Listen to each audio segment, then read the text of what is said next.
السلام علیکم۔ مکتبہ اردو میں خوش آمدید۔ آج ہم سبکی اشارہ بنانا سیکھیں گے جو بی ایڈ کا لازمی حصہ ہے۔ اچھا، سب سے پہلے ہم اس میں تاریخ اور دن لکھ دیں گے، اس کے بعد نام، پھر جماعت۔ یہ وہ جماعت ہوگی جس کا ہم نے سبکی اشارہ بنانا ہوگا۔ تو یہ جماعت ہے ششم۔ ششم یعنی چھٹی جماعت۔ مضمون ہمارا اردو ہے اور عنوان ہم نے اس میں سے ایک نظم لی ہے جس کا ہم نے سب کی اشارہ بنانا ہے، پیارا وطن۔ سب سے پہلے ہمارے پاس لوازمات آ جاتے ہیں کہ ہمیں ایک سب کی اشارے کے لیے کیا چیزیں درکار ہیں، یعنی ایک سبق کو پیش کرنے کے لیے کیا چیزیں ہونا ضروری ہیں۔ اس میں آ جاتا ہے کمرہ جماعت اور اس کا سامان، جیسے کتاب، تختہ سیاہ، مارکر وغیرہ۔ پھر مدعائے عام، یعنی اس سبق کو پڑھانے کا کیا مقصد ہے۔ وہ ہے وطن کی اہمیت جان سکیں، یعنی طلبہ وطن کی اہمیت کو جان سکیں اور وطن کی قدر کریں، وطن سے محبت کرنا سیکھیں۔ یہ سیکھیں، دیکھیں املا کی غلطی یہاں پر ہے، سیکھیں ہم ایسے لکھیں گے۔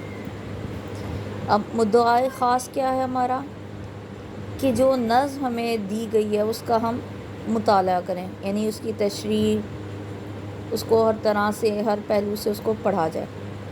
طریقہ تدریس کیا ہوگا کہ اس کو پہلے پڑھایا جائے اور سابقہ واقفیت، یعنی اس کا جو ہے بیک گراؤنڈ بچوں سے پوچھی جائے اس سبق کی، کہ وہ اس سے پہلے اس کے بارے میں کیا جانتے ہیں، ٹھیک ہے، پرائر نالج جسے ہم انگلش میں کہتے ہیں۔ تو اس میں سے بچوں کو ہم عموماً سوالات کرتے ہیں اور ہم یہ اندازہ لگاتے ہیں کہ اس سبق سے ان کی کتنی واقفیت ہے۔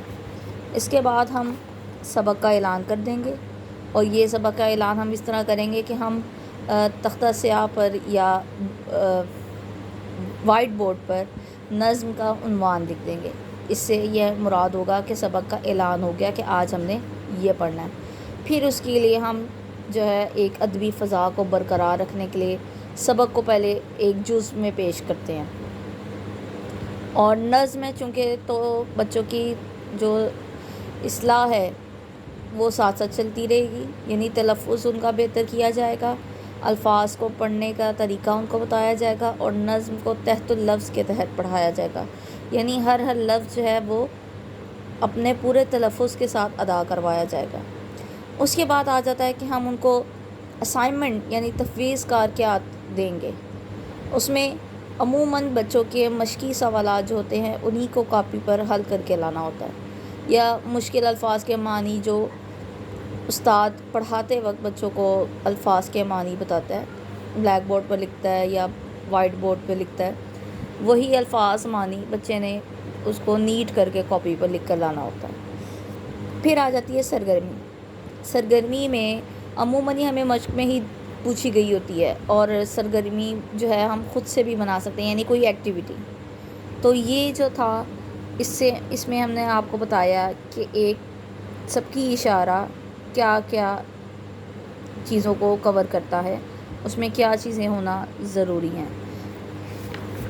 یعنی لوازمات، مدعائے عام، مدعائے خاص، تدریس کا طریقہ، سابقہ واقفیت، اعلان سبق، استفسار، تفویض کار اور سرگرمی۔ شکریہ۔